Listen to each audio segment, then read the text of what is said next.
ទឹកភ្នែកបងស្រង់រាប់លានដំណក់លើថ្ពាល់ទាំងទ្វេឃ្លាតទាំងអាឡ័យគ្មានថ្ងៃជួបទេមិនដឹងមាសមេសុខទុកយ៉ាងណាប្អូនប្រុងកុំសត់ជួបរឿងចាក់ចោលលោកា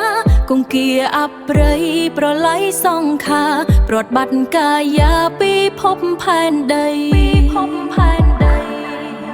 ធ្លាប់តែជួបជុំបែកស្ងាត់ជ្រងំគ្មានសល់អ្វីសល់តែទឹកភ្នែកយំយាយភក្តីស្រណោះសំដីសាសងវាចា2024ប្រត់ពីមាសស្ងួនថ្ងៃ2ដុល្លារជាថ្ងៃឈឺចាប់ស្រីប្រាប់លោកកាលោកមិនមេត្តា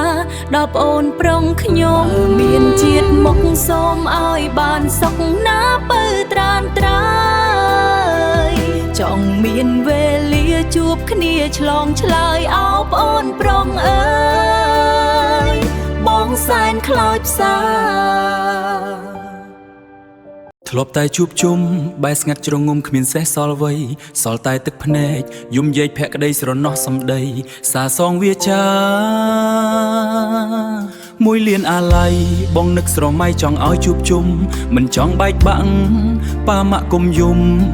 កូនលើកដៃសុំប្អូនផុតកម្មហើយ